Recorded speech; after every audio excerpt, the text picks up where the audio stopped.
Hello नमस्कार good morning सुप्रभात जय श्री कृष्ण। दोस्तों विद्या शक्ति एजुकेशन के ऑनलाइन प्लेटफॉर्म पे आप सभी दोस्तों का हार्दिक स्वागत और अभिनंदन है। दोस्तों आज अपने इस वीडियो में पढ़ेंगे अवतल दर्पण से प्रतिबिंब निर्माण। तो अवतल दर्पण से प्रतिबिंब निर्माण है उसकी 6 स्थितियां हैं। कितनी है? 6 स्थितियां हैं और उनमें से 3 स्थितियों को हम इससे पिछले वाले वीडियो में पढ़ चुके हैं, है ना। 3 जो स्थितियां हैं अवतल दर्पण से प्रतिबिंब निर्माण की उसको अपन इससे पहले वाले वीडियो में पढ़ चुके हैं। वो स्थितियां कौन कौन सी है? एक तो है कि जब वस्तु कहाँ हो, पहली स्थिति थी जब वस्तु कहाँ हो, जब वस्तु अनंत पर हो। कहां पर हो? अनंत पर हो। एक स्थिति हमने पढ़ी कि जब वस्तु अनंत व सी के मध्य हो। सी के का क्या हो? सी के मध्य हो, या इस स्थिति को बोलते हैं इसको सी से परे हो।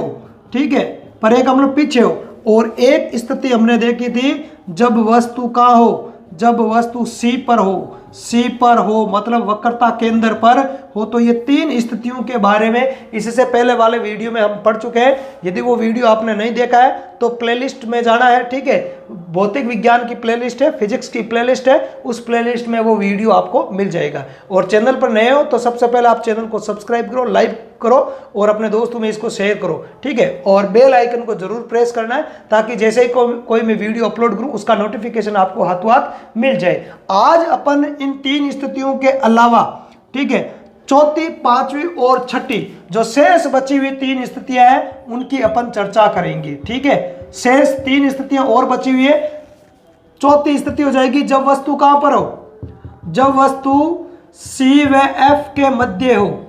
सी व एफ के क्या हो? मध्य हो। ठीक है, 5वीं जो स्थिति है वो बन जाएगी जब वस्तु एफ पर हो। जब वस्तु कहां हो? जब वस्तु एफ पर मतलब फोकस पर हो, एफ पर स्थित हो, है ना, या रखी गई हो। और 6ठी स्थिति बन जाएगी, कौन सी बन जाएगी? एफ व पी के बीच वाली, पी के मध्य वाली। ठीक है, तो ये 6 ही स्थितियां क्यों बनती है? 6 से कम या 6 से ज्यादा स्थितियां क्यों नहीं बनती है? इसके लिए इससे पहले वाला वीडियो है वो आपको देखना पड़ेगा। उस वीडियो में सारी डिटेल दे रखी है कि अवतल दर्पण से प्रतिबिंब निर्माण की कितनी स्थितियां हैं। 6 स्थितियां हैं। 6 ही क्यों बनती है? 6 से कम क्यों नहीं होती है? 6 से ज्यादा क्यों नहीं होती है? तो ये सारी जानकारी पिछले वीडियो में दे रखी है, तो उस वीडियो को आप जरूर देखें एक बार। ठीक है, आगे आज अपन इन 3 स्थितियों की बात करते हैं। तो चर्चा करते हैं सबसे पहले जब वस्तु वक्रता के अंदर C और F के बीच में रखी गई हो तब वस्तु का प्रतिबिंब कैसा बनेगा, उसकी विशेषताएं कैसी होगी। तो देखते हैं उसको अपन। स्थिति 4 में कि जब वस्तु कहां पर हो, जब वस्तु C व F के मध्य स्थित हो। कहां पर हो? जब वस्तु C व F के मध्य स्थित हो। तो C और F के मध्य जब वस्तु स्थित होगी तो वस्तु का प्रतिबिंब कहां पर बनेगा, कैसा बनेगा, उसकी विशेषताओं को अपन देखते हैं। ठीक है, तो अपन बनाते हैं दर्पण। आगे बात समझ में, ये अपन ने बना लिया है दर्पण। ठीक है, और इस दर्पण के लिए हमने ये परावर्तक पदार्थ की पॉलिश कर दी है Mn। ठीक है, ये हो गया इसका प्रकाशिक केंद्र, ये वक्रता केंद्र, और ये हो गया मुख्य फोकस। अब वस्तु को कहाँ रख रहे हैं? C और F के बीच में रख रहे हैं। तो मान लिया कि ये वस्तु है AB। ठीक है, A और B ये वस्तु है, इसको C और F के बीच में रखा गया है। तो प्रकाश के परावर्तन का पहला नियम क्या हो जाएगा? पहला नियम हो जाएगा मुख्य अक्ष के समांतर आपतित प्रकाश की किरणें जो होती है वो अवतल दर्पण से परावर्तन के पश्चात मुख्य फोकस से गुजर जाएगी। ये मुख्य फोकस से गुजर गई। दूसरा नियम क्या कहता है? दूसरा नियम कहता है कि मुख्य फोकस से आपतित प्रकाश की किरण अवतल दर्पण से परावर्तन मुख्य अक्ष के समांतर गुजर जाएगी। तो इस प्रकार से प्रकाश की किरण है वो मुख्य अक्ष के समांतर गुजर जाएगी। ठीक है, और अब प्रतिबिंब कहां पर बनेगा? अपने को देखना कि प्रकाश की किरणें एक दूसरे को कहां पर प्रतिच्छेद कर रही है। तो प्रकाश की किरणें एक दूसरे को यहां पर प्रतिच्छेद करती है, परावर्तित प्रकाश की किरणें। तो जहां पर वो प्रतिच्छेद करती है वहीं पे वस्तु का क्या बनेगा? प्रतिबिंब। इसकी विशेषताएं कौन कौन सी होगी? ठीक है, तो इस प्रतिबिंब की विशेषता होगी, पहले तो वस्तु का प्रतिबिंब कहां पर बन रहा है? बन रहा है यहां पर बन रहा है। ठीक है, तो इसको अपन यहां से मिला देते हैं, अर्थात C से परे बनेगा। प्रतिबिंब कहां बनेगा? वस्तु का प्रतिबिंब है वो C से परे बनेगा। सी से परे, या तो बोल दो सी से परे, या बोल दो अनंत व सी के बीच में बनेगा, अनंत व सी के मध्य बनेगा। वस्तु का प्रतिबिंब कहां बनेगा? अनंत और सी के बीच में बन जाएगा। ठीक है, अब वस्तु का प्रतिबिंब वस्तु से बड़ा बन रहा है या छोटा बन रहा है, इसकी एक ट्रिक है, ध्यान रखना है। एक ट्रिक है, पिछले वाले वीडियो में मैंने बताई थी कि जब अपन वस्तु को 6 स्थिति है, तो जब वस्तु को अनंत पर रखता है तो प्रतिबिंब का बनता है, फोकस पर बनेगा। ठीक है, वस्तु को अनंत से और थोड़ा आगे लाता है, ठीक है, अनंत और सी के बीच में लाता है, ठीक है, तो वस्तु का प्रतिबिंब कहां बनेगा? सी और एफ के बीच में बन जाता है। जो वस्तु को सी पर रखता है तो प्रतिबिंब कहां बनेगा? सी पर बनेगा। अब अपन वस्तु को कहां रख रहे हैं? एफ और सी के बीच में, तो प्रतिबिंब सी से पीछे। मतलब जैसे जैसे अपन वस्तु को आगे रखते जाएंगे, वस्तु का प्रतिबिंब हर कंडीशन में एक एक स्टेप पीछे चला जाएगा। ठीक है, तो ये इसका है, आपको ट्रिक ध्यान रखना है। ठीक है, तो जब वस्तु को अपन रख रहे थे सी से परे, तो वस्तु का प्रतिबिंब बन रहा था सी और एफ के बीच में। अब वस्तु को रख रहे सी और एफ के बीच में, तो वस्तु का प्रतिबिंब बन जाएगा सी से परे। तो सी से परे बनेगा तो वस्तु, आप इसका प्रतिबिंब को नाप भी सकते हो, वस्तु से बड़ा बनेगा। देख लो, ये इतना सा है, इतना होना चाहिए, लेकिन ये इतना बड़ा है, तो वस्तु से हमेशा क्या बनेगा? बड़ा ही बनेगा। ठीक है, वस्तु से बड़ा बनेगा। कैसा बनेगा? वस्तु से बड़ा प्रतिबिंब बनेगा। तीसरी है, प्रकाश की किरणें वास्तव में एक दूसरे को काटती है, तो वहां पे प्रतिबिंब बन रहा है, तो वास्तव में काट रही है, तो वास्तविक बनेगा। कहां बनेगा? वास्तविक। और वास्तविक प्रतिबिंब हमेशा कैसा होता है? उल्टा होता है। ध्यान रखना है, वास्तविक प्रतिबिंब है वो सदैव उल्टा ही होता है, और जो आभासी प्रतिबिंब होते हैं, आभासी प्रतिबिंब वो होते हैं सीधे होते हैं। ठीक है, अब पहले भी हमने बताया था कि वास्तविक प्रतिबिंब है उसको अपन पर्दे पर प्राप्त कर सकते हैं, तो इसको अपन कहां? पर्दे पर प्राप्त कर सकते हैं, पर्दे पर प्राप्त कर सकते हैं। वास्तविक प्रतिबिंब को पर्दे पर प्राप्त कर सकता है। पर्दे को अपन सी से पीछे रखेंगे इस स्थिति पर, तो वस्तु का प्रतिबिंब पर्दे पर प्राप्त होगा। ठीक है, पांचवी स्थिति है जब वस्तु कहां हो? जब वस्तु, अब अगला एक स्टेप और आगे लेंगे। ठीक है, तो सी और एफ के बीच में रख दिया, वस्तु को रखेंगे एफ पर। जब वस्तु एफ मतलब मुख्य फोकस पर स्थित हो, वस्तु कहां पर स्थित हो? मुख्य फोकस पर स्थित हो, तो उसका प्रतिबिंब कैसा बनेगा? उसकी विशेषताएं क्या होती है? तो देखते हैं, ये बना दिया अपन ने अवतल दर्पण।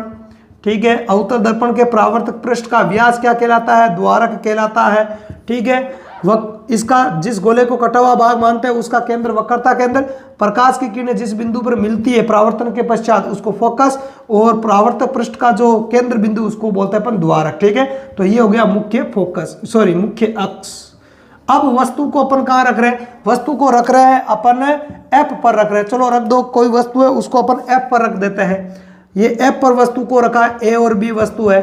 तो पहला नियम क्या कहता है? पहला नियम कहता है कि मुख्य अक्ष के समांतर आपतित प्रकाश की किरण परावर्तन के पश्चात फोकस से गुजर जाएगी, तो ये प्रकाश की किरण फोकस से गुजर जाएगी। अब दूसरा रूल अपन लागू नहीं कर सकते। दूसरा नियम क्या कहता है? दूसरा नियम कहता है कि फोकस से आपतित प्रकाश की किरण, फोकस से प्रकाश की किरण का आपतन नहीं करवा सकते हैं, क्योंकि फोकस पर तो वस्तु को रखा गया है। तो दूसरा नियम यह लागू नहीं होगा। तीसरा ये कर दो या चौथा कर दो। चौथा नियम देखते हैं, या तीसरा नियम कि ध्रुव पर आपतित प्रकाश की किरणें उसी कोण के साथ में परावर्तित हो जाएगी। क्या हो जाएगी? परावर्तित हो जाएगी। अब इन दोनों परावर्तित प्रकाश की किरणों को अपन देखेंगे तो ये एक दूसरे के क्या रहेगी? समांतर रहेगी। कहाँ रहेगी? एक दूसरे के ये परावर्तित प्रकाश की किरणें क्या रहेगी? समांतर रहेगी, लेकिन मिलेगी कभी नहीं, कभी, क्योंकि समांतर प्रकाश की किरणें कभी भी एक दूसरे को प्रतिच्छेद नहीं करती है। तो अपन मानते हैं कि वस्तु का जो प्रतिबिंब है वो अनंत पर बनेगा। कहां पर बनेगा? अनंत पर बनेगा। ठीक है, तो प्रतिबिंब की अपन विशेषताओं की बात करें, प्रतिबिंब की विशेषताओं की बात करें, तो प्रतिबिंब की विशेषताएं होगी वो कैसे हो जाएगी? पहले तो प्रतिबिंब कहां बनेगा? अनंत पर बनेगा। जब वस्तु फोकस पर होती है तो प्रतिबिंब कहां बनेगा? अनंत पर बनेगा, ध्यान रखना। और पहली वाली कंडीशन में क्या देखा था? जब वस्तु अनंत पर थी तो क्या बनता है? फोकस पर बनता है। मतलब इसमें इसका भी एक ट्रिक है, अपने को स्थितियां है शॉर्टली यदि याद रखना तो उसका एक ट्रिक है। पहली वाली कंडीशन है वो पांचवी कंडीशन की उल्टी होती है। ठीक है, और जो दूसरी वाली कंडीशन होती है, ठीक है, वो चौथी कंडीशन की क्या होती है? उल्टी। तीसरी की जगह ही बनता है, वस्तु को सी पे रखता है और सी पे ही बनता है। ठीक है, और छठी वाली स्थिति है वो एक अपवाद है। क्या है छठी कंडीशन? अपवाद है। क्या अपवाद है, किसका अपवाद है, वो अभी कंडीशन पढ़ेंगे तब देखेंगे, ठीक है। तो यहाँ पे वस्तु के जो प्रतिबिंब है उसकी विशेषताएं क्या हो जाएगी? प्रतिबिंब बनेगा अनंत पर। कहाँ बनेगा? प्रतिबिंब अनंत पर बनेगा। प्रतिबिंब कहाँ बनेगा? अनंत पर बनेगा। कहाँ बनेगा? अनंत पर बनेगा। अगली विशेषता क्या हो जाएगी कि प्रतिबिंब वस्तु से क्या होगा? बड़ा होगा या छोटा होगा?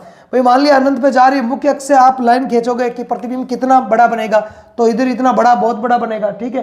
तो जैसे जैसे दूरी बढ़ेगी तो उसकी साइज है वो बढ़ती जाएगी, ठीक है। हालांकि प्रकाश की किरण, परावर्तित प्रकाश की किरण वास्तव में कभी मिलती नहीं है, तो मानते हैं कि ये अनंत पे मिलेगी। ऐसा माना जाता है कि ये अनंत पर मिल सकती है, लेकिन वास्तव में कभी मिलेगी नहीं। तो अगली विशेषता हो जाएगी प्रतिबिंब अनंत पर बनेगा। अनंत पर बनेगा हो गया, वस्तु से बड़ा बनेगा। प्रतिबिंब है वो वस्तु से बहुत बड़ा बनेगा, बड़ा नहीं, बहुत ही बड़ा, बहुत ही बड़ा बनेगा, ठीक है। और तीसरी विशेषता है प्रकाश की किरणें वास्तव में उधर जा रही है और इधर की अपन बात करें तो प्रतिबिंब कैसा हो जाएगा? वास्तविक व उल्टा होगा, क्योंकि वास्तविक प्रतिबिंब कैसा होता है? उल्टा होता है। तो ये इसकी क्या हो जाएगी? विशेषताएं हो जाएगी इस कंडीशन की। अब अपन बात करें छठी कंडीशन की। किसकी बात करें? छठी कंडीशन। तो छठी स्थिति क्या है देखते हैं। छठी कंडीशन है कि वस्तु को अपन कहाँ रख रहे हैं? जब वस्तु को अपन रखेंगे F व P के मध्य, जब वस्तु फोकस F व किसके बीच में? P के मध्य रखी गई हो। किसके मध्य? P के मध्य स्थित हो, तब वस्तु का प्रतिबिंब कैसा बनेगा, कहाँ बनेगा, क्या विशेषताएं होती है, तो इसको अपन देखते हैं। तो अपन फटाफट से अवतल दर्पण बना देते हैं, ठीक है। वस्तु को अपन कहाँ पर रख रहे हैं? वस्तु को अपन रख रहे हैं F और P के बीच में, या मान लो A और B वस्तु रखी गई है। तो पहला नियम क्या कहता है? मुख्य अक्ष के समांतर आपतित प्रकाश की किरणें, मुख्य अक्ष के समांतर आपतित प्रकाश की किरणें कहाँ से गुजर जाएगी? फोकस से गुजर जाएगी। अब यहाँ इसमें ध्यान रखना है, वास्तव में कोई फोकस से गुजरेगी नहीं। रूल तो यही कहता है कि मुख्य अक्ष के समांतर आपतित प्रकाश की किरण फोकस से गुजर जाएगी। तो ये प्रकाश की किरण यहाँ से परावर्तन होने के बाद यहाँ इधर से जाएगी, लेकिन बीच में वस्तु आ जाएगी तो इतनी यहीं तक जाएगी, ठीक है, क्योंकि आगे जा नहीं पाएगी, क्योंकि वस्तु कोई पारदर्शी थोड़ी है, वस्तु अपारदर्शी है। पर नियम के अकॉर्डिंग तो इधर आ रही है, तो यदि ये बीच में वस्तु नहीं होगी तो इधर ही जाएगी। इसलिए चित्र के अंदर अपन पूरी परावर्तित प्रकाश किरण बनाते हैं, जबकि एक्चुअल में ये यहां तक आकर रुक जाएगी। अब दूसरा नियम तो लागू होगा नहीं। दूसरा नियम क्या कहता है? फोकस से आपतित प्रकाश की किरण परावर्तन के पश्चात मुख्य अक्ष के समांतर गुजर जाएगी, जबकि वस्तु को तो हमने फोकस से आगे रखा है, तो दूसरा नियम यहाँ पे लागू नहीं होगा। तीसरा या चौथे में से कोई एक नियम लागू कर देते हैं अपन।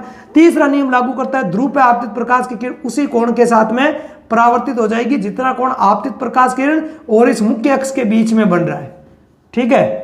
यह है मुख्य अक्ष, तो जितना कोण यहां बन रहा है उसी कोण, उतना ही कोण इधर बनाएगी और इस प्रकार से परावर्तित हो जाएगी। अब देखो ये दोनों परावर्तित प्रकाश की किरणें कभी भी एक दूसरे को काटेगी नहीं, बल्कि ये तो दूर दूर हो रही है। इससे पहले वाले में समांतर थी, जबकि अब की बार तो क्या हो रही है? इनमें जैसे जैसे आगे जाएगी वैसे वैसे इनके बीच का गैप है वो बढ़ता जाएगा, मतलब ये दूर दूर होती जाएगी। तो कभी भी मिलने की इनकी कोई गुंजाइश नहीं है, बल्कि ये दूर दूर ही होगी।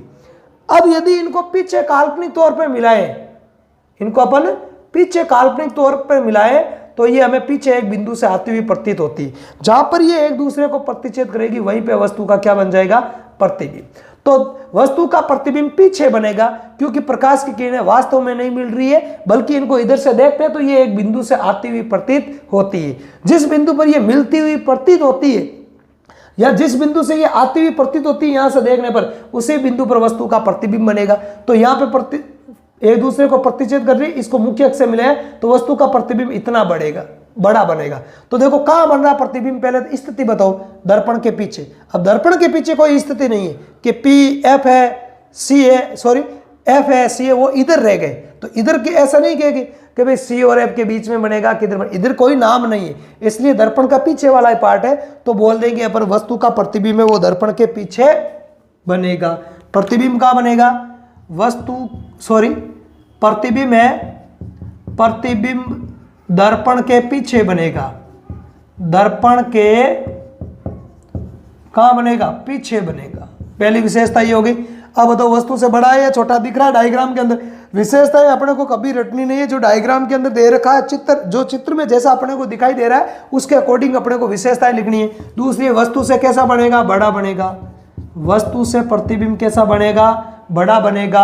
आगे बात समझ में। अब बताओ प्रकाश की किरणें वास्तव में मिल रही है क्या? नहीं, वास्तव में नहीं मिल रही, इनको ये आभासी तौर पर मिल रही है, तो आभासी प्रतिबिंब बनेगा। कैसा बनेगा?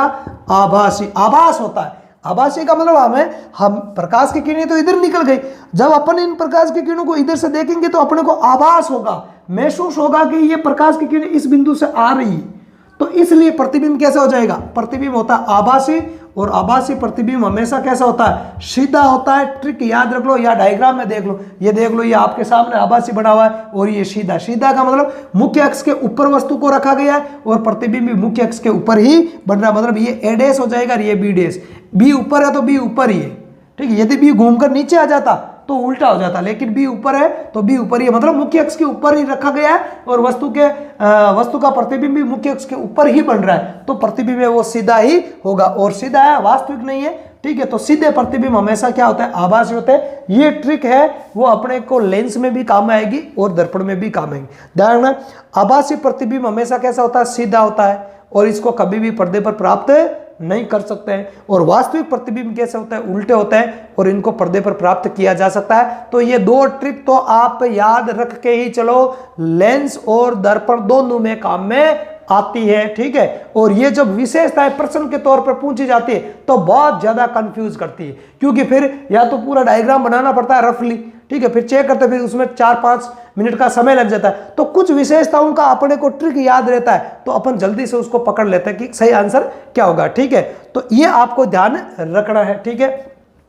तो आभासी और सीधा, और आभासी और सीधे प्रतिबिंब को कभी पर्दे पर प्राप्त नहीं कर सकते हैं, तो इनको पर्दे पर प्राप्त नहीं किया जा सकता है, नहीं किया जा सकता है। तो ये हो जाएगी इसकी विशेषताएं। तो इस वीडियो में हमने 3 स्थितियों की चर्चा की है। तीनों स्थितियों में प्रतिबिंब कैसा बनेगा, कहां बनेगा, छोटा बनेगा, बड़ा बनेगा, आभासी होगा, सीधा होगा, वास्तविक होगा, उल्टा होगा, कैसा होगा, इन स्थितियों के बारे में हमने चर्चा की है। तो अवतल दर्पण से प्रतिबिंब निर्माण की 6 ही स्थितियां होती है। 6 स्थितियों में हमने 6 स्थितियों को हमने 2 वीडियो में पढ़ लिया है, ठीक है। यदि वीडियो आपको अच्छा लगा है तो इसको लाइक करना है और दोस्तों में शेयर भी करना है। और यदि चैनल को आपने अभी तक भी सब्सक्राइब नहीं किया, इतना वीडियो देखने के बावजूद भी आपने चैनल को सब्सक्राइब नहीं किया, तो पहले आप चैनल को सब्सक्राइब करो और बेल वाले आइकन को प्रेस करो, ताकि जैसे ही मैं कोई वीडियो अपलोड करूं उसका नोटिफिकेशन आपको हाथों हाथ मिल जाए, ठीक है। धन्यवाद।